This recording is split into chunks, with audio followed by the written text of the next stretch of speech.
बिस्मिल्लाहिर्रहमानिर्रहीम। अस्सलाम वालेकुम नाज़रीन, आप यूट्यूब चैनल देख रहे हैं। मैं इमरान खान हूँ। मियाँ नवाज शरीफ साहब का बाहर से एक बयान आया है। बरतानिया में वो रहते हैं, लंदन में, और वहाँ से उनके बयान आते रहते हैं। इस मौका पर उनका बयान का मुझे इंतज़ार था। मुझे ऐसा लगा कि वो बोलेंगे सैलाब में डूबती हुई बस्तियों को बचाने के लिए, वो बोलेंगे सक्खर बैराज में जो लाशें तैर रही हैं दर्जनों की तादाद में, उनको निकालने के लिए बोलेंगे। गरीबों के तबाह हाल मकानात और बर्बाद होती हुई फसलों को बचाने के लिए मियाँ साहब बोलेंगे। 250 रुपये में जो डॉलर मिल रहा है उसकी कीमत को नीचे लाने के लिए मियाँ नवाज शरीफ बोलेंगे। मुझे लगा कि 230 रुपये से महंगा जो पर लीटर पेट्रोल मिल रहा है, मियाँ साहब उसकी कीमत कम करने के लिए बोलेंगे। जो 38% महंगाई पाकिस्तान में तबाहकुन हो गई है, शायद उसको कम करने के लिए बोलेंगे। पाकिस्तान की दम तोड़ती हुई मईशत को बचाने के लिए बोलेंगे। इंपोर्टेड सरकार की बैड गवर्नेंस के खिलाफ मियाँ साहब बोलेंगे। मुझे ऐसा लगा कि शायद ये बात वो करेंगे। घी, तेल, खादों, बिजली और गैस की कीमतों में जो होशरुबा इजाफा हुआ है, जो बदतरीन इजाफा हुआ है, शायद उसके खिलाफ बोलेंगे। गुर्बत के हाथों जो खुदकुशियां हो रही हैं पाकिस्तान में, शायद मियाँ नवाज शरीफ उनके खिलाफ बोलेंगे। लेकिन इस बारे में मियाँ साहब ने कोई बात नहीं की। बोला भी तो क्या बोला। मियाँ साहब ने बोला फॉरेन फंडिंग के बारे में। वैसे तो ये फॉरेन फंडिंग नहीं है, ममनुआ फंडिंग केस है। और मियाँ साहब ने जब बात की तो उसके बारे में बात की कि पाकिस्तान तहरीक इंसाफ को फारग कर दो, हमें सियासी फायदा दे दो। जब बात करेंगे अपनी जात की बात करेंगे, अपने इक्तदार की बात करेंगे, अपने फायदे की और अपने कारोबार की और अपने मफाद की बात करेंगे। कभी अवाम की और गरीब की बात नहीं करेंगे, क्योंकि उनसे इनको कोई सरोकार ही नहीं है। एक गरीब आदमी इनके लिए सिर्फ वोट डालने वाली एक चीज है जो हर इलेक्शन के अंदर इनको करामत हो जाती है इनके लिए। उसके बाद ये उसको फारिग कर देते हैं, फेंक देते हैं उसको कहीं दूर दराज अपने से। करीब भी जाना पसंद नहीं करते। तो अब भी प्रोपेगेंडा किया तो अपनी सियासत के लिए किया, अपनी औलाद के लिए किया, अपने मफाद के लिए किया, अपने मालो दौलत के लिए किया कि एक पॉलिटिकल पार्टी है जो इनकी ओपोनेंट है, उसको पब्लिक में शिकस्त दे नहीं सकते, तो चलो उसको वैसे ही फारग करवा देते हैं टेक्निकल बुनियादों के ऊपर। लेकिन फॉरेन फंडिंग केस में एक चीज मैं आपको क्लियर करूं कि पाकिस्तान तहरीक इंसाफ पाकिस्तान की वो वाहिद सियासी जमात है जिसकी फंडिंग उसके बैंकिंग चैनल्स के जरिए हुई है, जिसका रिकॉर्ड कंप्यूटराइज्ड मौजूद है, जिसने अपने हर एक अकाउंट की तफसीलात जमा करवाई हैं। अगर किसी पॉलिटिकल पार्टी ने सबसे शफाफ फंडिंग हासिल की है इस मुल्क में, तो वो पाकिस्तान तहरीक इंसाफ है। अब टेक्निकल चीज़ों में आप उसको बेशक उलझाते रहें, लेकिन अगर आप एक तकाबली जायजा करें या मुवाजना करें पीपल्स पार्टी का, PMLN का और फजलुर रहमान साहब को तो छोड़ ही देना आप, उनका तो अजीब चंदे का सिस्टम चलता है, तो उस पर तो आप सवाल ही नहीं उठा सकते, वरना आप पे फतवे लग जाएंगे। तो यहां पीपल्स पार्टी का, PMLN का और आप PTI का मुकाबला करें तो ज़मीन आसमान का फ़र्क है। ना पीपल्स पार्टी के पास किसी सवाल का जवाब है, ना PMLN के पास किसी सवाल का जवाब है। वो जवाब दिए बगैर मौज कर रहे हैं और PTI तमाम जवाब देने के बावजूद अपने आप को कटहरे में रखे हुए है। और एक ही मुतालबा इमरान खान का, और मेरे ख्याल में जायज़ है, कि तमाम पॉलिटिकल पार्टीज़ की फॉरेन फंडिंग का फैसला एक साथ कर दिया जाए। ख़ास तौर पे इन 3 पॉलिटिकल पार्टीज़ का जो फैसला है वो किया जाए। मुसद्दिक मलिक साहब तो इसको फॉरेन फंडिंग नहीं बल्कि ममनुआ फंडिंग का, वैसे केस जो है ये ममनुआ फंडिंग का है। मुसद्दिक मलिक साहब तो इसको मनी लॉन्ड्रिंग का केस कह रहे हैं। तो अब ये एक के बाद एक स्टेप आगे जाएंगे। प्रोपेगेंडा वॉर है, ये कहीं जाकर रुकेगी नहीं। लेकिन मुझे मियाँ साहब ने बिल्कुल मायूस नहीं किया। मियाँ साहब जब एक मरतबा फिर बोले पाकिस्तान में सैलाब है, गुर्बत है, खुदकुशियाँ हैं, तारीख की बदतरीन महंगाई है, डूबती हुई मईशत है और पाकिस्तान में बेशुमार मसाइल हैं, लेकिन मियाँ साहब ने बिल्कुल मायूस नहीं किया। वो दोबारा जब बोले हैं तो अपनी सियासत, अपने ख़ानदान, अपने मफाद और अपनी ज़ाती चीज़ों के बारे में बोले हैं। कभी वो पब्लिक के बारे में बात नहीं करेंगे, उनका रिकॉर्ड टूट जाएगा वरना। एक तो जनाब ये खबर है। दूसरा एक और खबर है, मैं आपके साथ शेयर करता हूँ। ये वैसे अरशद शरीफ साहब ने अपने ट्विटर हैंडल से इसको रिपोर्ट किया है, मैं आपको वहीं से पढ़ के सुना देता हूँ कि एक सीरियस वार्निंग अलर्ट है from spokes person of a friendly country China. ये पाकिस्तान के बड़े अच्छे मुल्क दोस्त है चाइना, उनके जो स्पोक्स पर्सन है उनकी तरफ से ये एक वार्निंग पाकिस्तान को जारी की गई है, जो हमेशा पाकिस्तान के साथ मुल्क खड़ा रहा है और पाकिस्तानियों के साथ खड़ा रहा है। और आगे वो लिखते हैं कि इस Chinese foreign ministry spokesperson referring to disasters effect of covert regime change operation on Pakistan's economy and coming events। यानी वो उन्होंने किया क्या है, जो अरशद शरीफ साहब ने स्क्रीनशॉट जो डाला है उसमें जो लिजान जाओ हैं, ये स्पोक्स पर्सन है फॉरेन मिनिस्ट्री के चाइना के, इन्होंने एक तस्वीर लगाई है और उसमें लिखा है हिस्ट्री ऑलवेज सिमिलर, कि तारीख हमेशा एक जैसी रहती है, हिस्ट्री इज ऑलवेज सिमिलर। इसमें उन्होंने दिखाया कि इराक को अमेरिकन एक तैयारा है, ये B-52 बॉम्बर है बज़ाहिर मुझे जो नज़र आ रहा है, इसी तरह का मुझे वो दिखता है। इराक को तबाह कर रहा है, सोमालिया को तबाह कर रहा है, अफ़गानिस्तान को तबाह कर रहा है, लीबिया को तबाह कर रहा है, सीरिया को तबाह कर रहा है, शाम को, और पाकिस्तान भी दिखाया है कि पाकिस्तान को भी वो ऐसे ही तबाह कर रहा है।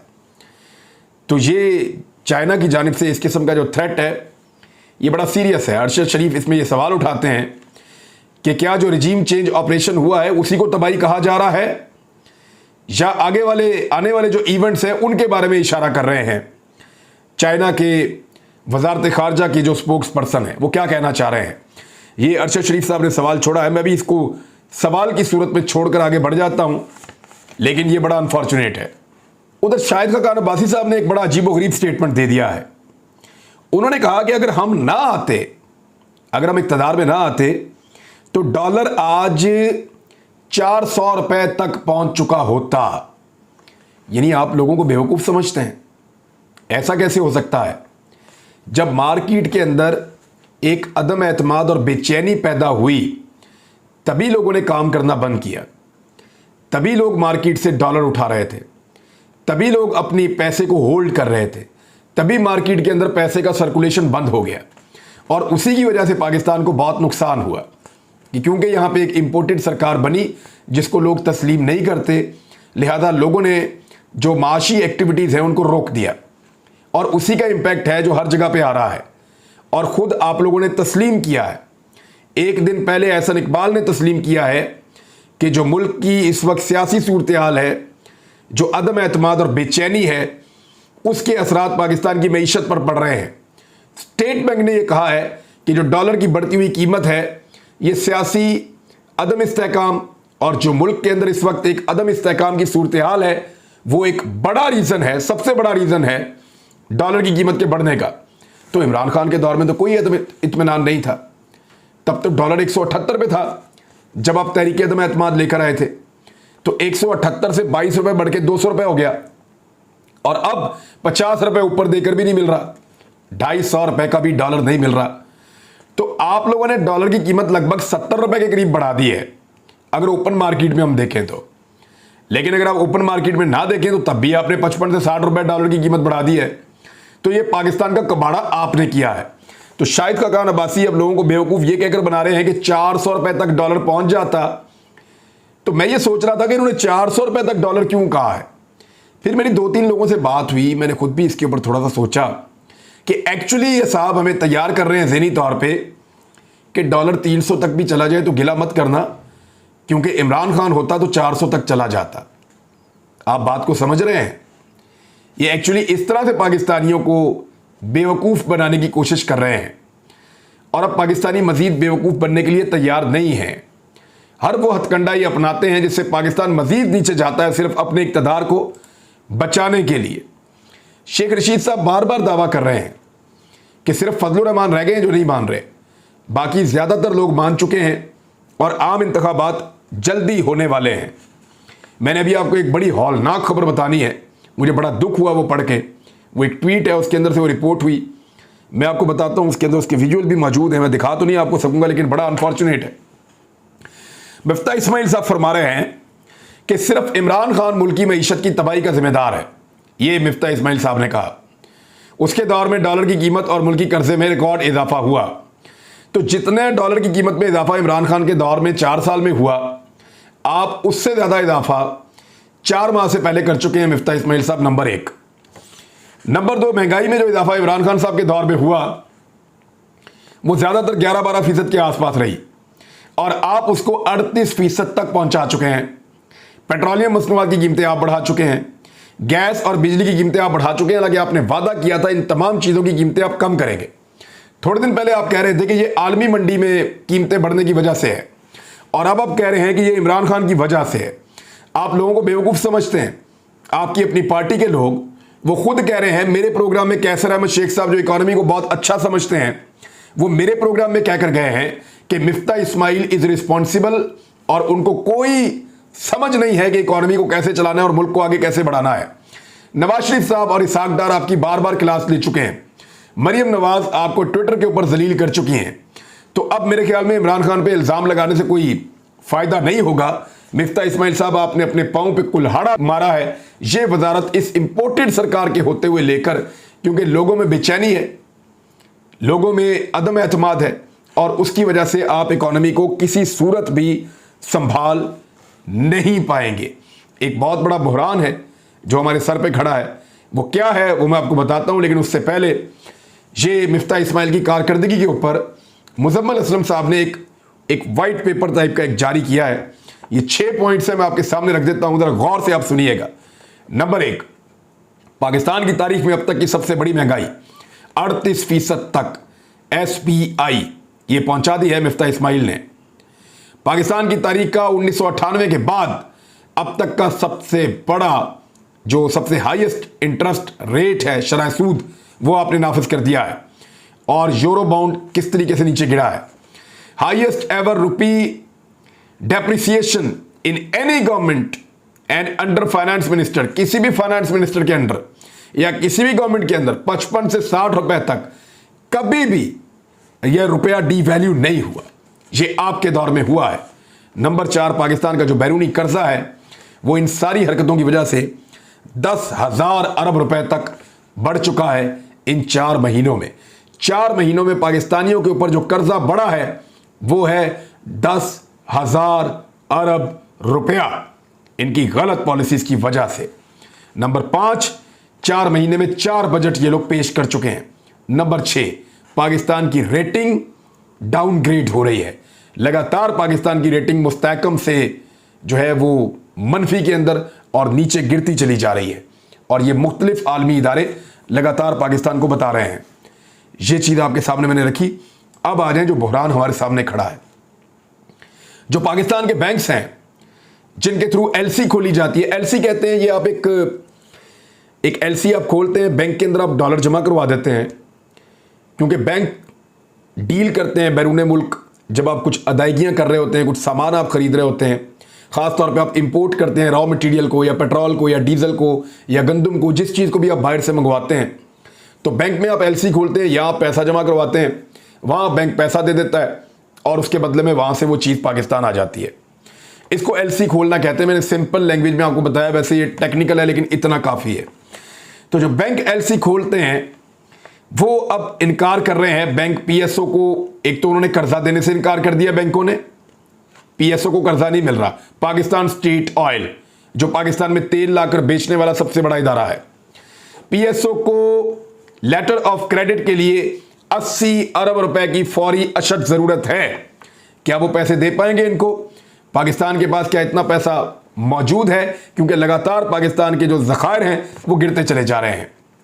तेल की दरामद के लिए जो बैंक हैं वो ये कह रहे हैं कि 248 रुपए फी डॉलर से कम इसके ऊपर हम LC खोलने के लिए तैयार नहीं है, क्योंकि पाकिस्तान में अभी अगर ये 248 रुपए देंगे फी डॉलर के एवज, तो तब जाके ये पेट्रोल की बाहर से मंगवाएंगे, इंपोर्ट करेंगे। अब फर्ज करें आप कि ये दे देते हैं 240 और जिस वक्त बाहर पेमेंट होती है तब रेट होता है 250 रुपया, तो नुकसान किसका हुआ? बैंकों का हुआ। तो बैंक तैयार नहीं हो रहे, वो 248 रुपए कम से कम, इवन उसके बगैर वो LC खोलने के लिए तैयार नहीं है 248 रुपए। और ये PSO के साथ हो रहा है। लेटर ऑफ क्रेडिट डिफॉल्ट हो गया तो तेल की दरामद 2 महीने तक मुअत्तल हो सकती है। पाकिस्तान में लगातार 2 महीने के लिए तेल का बहुत बड़ा बहरान आ सकता है, खुदा न खास्ता। सूरत इंपोर्टेड सरकार ने, इन नकम्बी और नाअहल हुकूमत ने यहां तक बदकिस्मती से पहुंचा दी है। अब मैं आपको ले जाता हूं कि एक तो हुकूमत गिराने की पूरी कोशिश की जा रही है कि 10 वोट जो हैं उनको दोबारा किसी तरीके से मैनेज किया जाए और पंजाब में हुकूमत नहीं रहनी चाहिए पीटीआई की। ये पहले दिन से कोशिश कर रहे हैं सारे लोग मिलकर, और इस पर आप नज़र रखिएगा, मैं इसके बारे में आपको बताता रहूँगा। दूसरा, गवर्नर राज के ऑप्शन के ऊपर बहुत संजीदगी से गौर कर रहे हैं और वो कोई रास्ता निकालने की कोशिश कर रहे हैं। अब मैं आपको सिर्फ ये बताऊंगा कि सिराजुल हक साहब ने जो दिल दहला दिया है एक ट्वीट करके, वो ट्वीट मैं आपके सामने रखता हूं। वो ये कह रहे हैं कि आज सक्खर बैराज से मेरा गुजरना हुआ। 3 दिनों से यहां 3 लाशें तैर रही हैं इस पानी के अंदर। 3 दिन से पानी के अंदर 3 लाशें तैर रही हैं। थाना रोड़ी और थाना सक्खर में हुदूद के इख्तलाफ की वजह से इन्हें नहीं निकाला जा सका।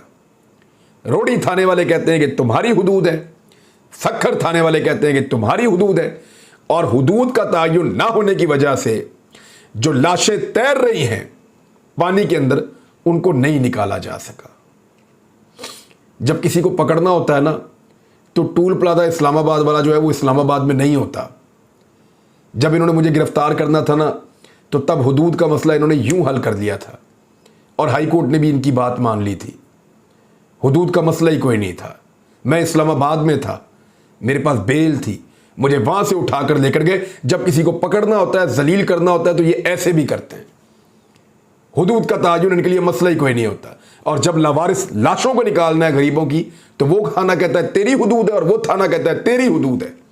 कोई इंसानियत इस मुल्क के अंदर नहीं है। आगे वो लिखते हैं कि कैसा खराब तर्ज हुक्मरानी है और संगदिली है। मकामी लोगों ने बताया है कि 23 लाशें देखी गई हैं, अब तक सिर्फ 6 को निकाला जा सका है। यह अफसोसनाक है, शर्मनाक है। यह सिराजुल हक साहब का ट्वीट है, इसको पढ़ के मुझे बहुत अफसोस हुआ, बहुत। अब तक के लिए इतना ही। अपना ख्याल रखिएगा, अपने इस चैनल का भी। अल्लाह हाफिज़।